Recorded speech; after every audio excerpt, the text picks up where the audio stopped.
The sneaker market, after a decade of long growth, it's finally contracting, and not only sneaker resellers are feeling the pain, although they definitely are. Even the big wigs like Nike are getting crushed by consumer disinterest and thus fleeing to other more innovative brands. I'm THECASUAL, and this is a business video. We have no idea what it's gonna be called, but we back with business. Let's get it. All right, so what's up everybody? Welcome to our business videos where we talk fashion, business, forecasting, and the industry at large. We haven't really named it yet, so maybe you guys got some ideas. Anyway, today we got sneakers, a topic we have covered ad nauseum on the channel, but before it was more like I was just complaining. Now it's like we need to be a bit more serious about the real world implications and the business aspect of it, and why some of you fashion entrepreneurs out there should take notice and use this crash as fair warning for your future fashion endeavors. Yeah. So what are the facts? So as far as the sneaker industry is concerned, retail intelligence platform Edited has observed these changes, raising concerns about the potential collapse of an industry that seems to underestimate its competition and lacks innovation. This phenomenon is reflected in the words of Yu-Ming Wu, former CMO of Stadium Goods. Those of you who are in the sneaker game, you know what that is. Where he says, at one point, dunks were impossible to get at resale for anything less than 3 or 4 times the original price. Today, you can walk into any Foot Locker, any retail store, and get dunks or Jordans at retail or even better on sale, which is crazy.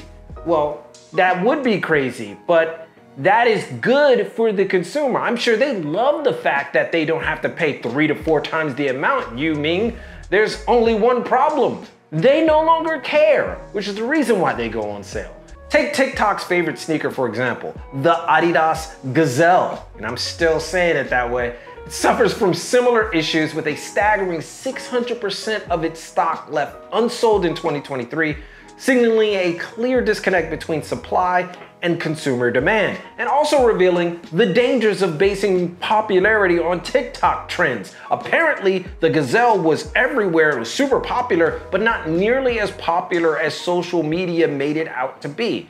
And then we get the sneaker resale market, seemingly everyone's favorite punching bag, at least those who aren't sellers themselves. A lot of people hate the reseller industry in the sneaker game.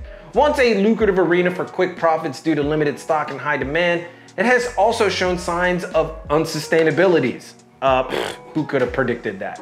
Basically, resellers priced out the people that made the sneakers cool in the first place, who could put them together in outfits and make them look good and just make them a part of the culture.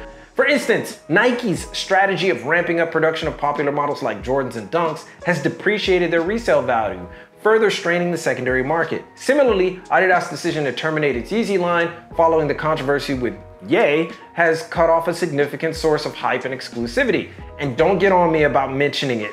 That happened, okay? Like, why you mention Ye? No, it happened, okay? It just happened. Anyway, moving on. Despite these challenges, some resilience is observed in the secondary market. Platforms like GOAT and StockX have diversified their offerings to include trading cards and electronics, buffering against the declining sneaker resale profits. Amidst these market dynamics, Nike, for instance, the big guy, has taken aggressive legal actions against competitors and other entities in the last few years. A tactic they've employed more strategically in the past, became more lenient in the middle years, and far more forceful today, demanding payouts from brands that even sniff the air of their classic models. However, this approach can have an adverse effect, alienating consumers, and for a company that has championed customization in the past, for many, it's a bit of a double take and kind of a line step. You line stepped right there, Nike.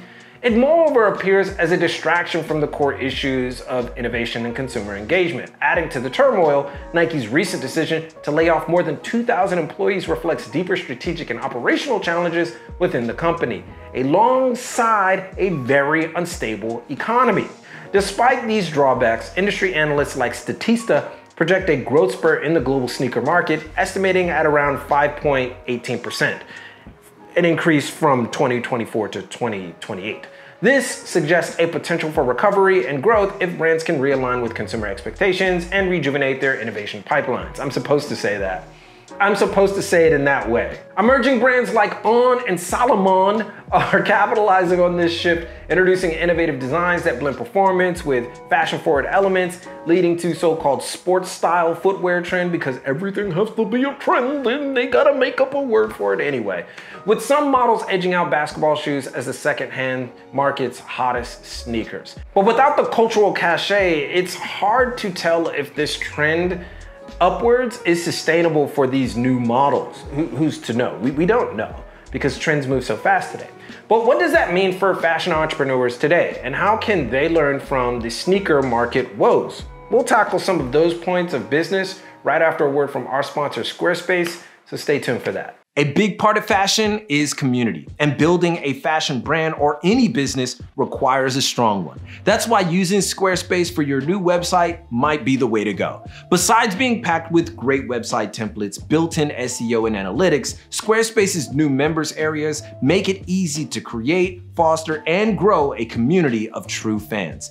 Give back by giving members exclusive content, discounts, and much more, all while monetizing your business. So use our code squarespace.com/thecasual to save 10% off of your first website, and let Squarespace help you build your brand, business, and community. All right, so quite often when it comes to stuff like this, you know, all that data, whatever, for some of you young entrepreneurs out there, someone telling you about all the minutia of business without the cold hard truth, it gets kind of granular, but this is the casual, and that is my specialty. Let's make it casual. So what can fashion entrepreneurs learn from the sneaker meltdown? So one, diversification is key. Just like platforms like GOAT and StockX have expanded beyond sneakers to stabilize their business, fashion brands should consider broadening their product range to buffer against market fluctuations. So yeah, you know, you don't have to do this at the beginning, but you certainly have to think about it. Don't just say, oh, we're just gonna do this and keep on giving people the same thing over and over and over and over and over again as your consumers get older and expect something just a little bit different. You ain't gotta do it at the beginning, but you certainly should think about it as you become more successful. Number two, innovation drives interest. The success of newcomers like On and Salomon in the sneaker market is largely due to their innovative designs and collaboration. Fashion brands must continually innovate to maintain consumer interest and competitiveness. But I have to be real with you. Innovation doesn't mean just do something new. And I always like to use like Nintendo in this situation. So many of you out there are probably familiar with Nintendo's console. It's called the Switch. It's a hybrid handheld console, right? So you can play it on the screen and you can take it out and you can play it with you, right? All of that is existing technology, just used in a different way. And something that really hasn't been seen on the market. And then after it, other people copied it. You have the Steam Deck, you have the ASUS thing. So you have this kind of different way of looking at technology that's already there. And you could certainly do that in fashion. In fact, fashion does that all the time. Doing something slightly different that's familiar to the audience can certainly give you new direction and give you new insight into doing something innovative. So number three, you need to understand market dynamics. That's a very complicated way of saying just understand what's happening. You see that in the resale market in sneakers. People just didn't know what they were getting into. They think the wave was gonna last forever. But there's always a time when there's going to be a downturn. And those who evolve during that downturn understand the marketing dynamics and they expand. Number four, this is really important, stay ahead of consumer trends. The shift from hyped releases to more accessible and varied footwear reflects changing consumer preferences in the sneaker industry. Entrepreneurs should keep a close eye on consumer behavior and adjust their strategies to align with these evolving trends. When you see people going in different directions, always understand why they're going in those different directions. I remember years ago, everybody was like, yeah, why doesn't Nike just make more sneakers? And they did that, and look what happened. Nobody's buying them anymore. And number five, resilience through adversity, RTA. The current downturn in the sneaker resale market and the broader challenges faced by major brands like Nike and Adidas demonstrate that resilience and adaptability are crucial for long-term survival and growth. You need to be able to compete. build a case for your brand or build a case for your business that works for the consumer, but also works for you. Now, while all of these factors can help one understand the challenges of building and maintaining standing in the ever-changing world of fashion, it also isn't the breadth of what you should know. It isn't everything. That's why we're bringing back our fashion industry insight and brand building course, or brand building series, but with a new purpose and new direction. So instead of giving simple lessons on how to build a brand or just fashion industry stuff that's happening and marketing best practices, stuff that's kind of boring but you need to know, we'll be looking over case studies, stuff that brands are doing right now, current events in the industry, analyzing data and forming conclusions on how to approach the industry in a real-time effort to keep you up to speed on the new. The best thing, we're now going to be hosting all of this on YouTube. While in the past we did our best to maintain the effort on Patreon, the amount of content required and back and forth nature of the platform prevented us from doing things in the moment. And that's what we really love to do.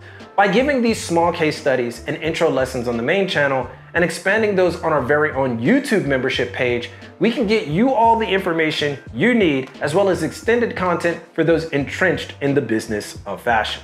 In the coming days, at the time of this episode, we'll be offering our full fashion startup course for members on YouTube. If you become a member, you're gonna get a full course, a full beginner's course, right? Which is gonna be awesome.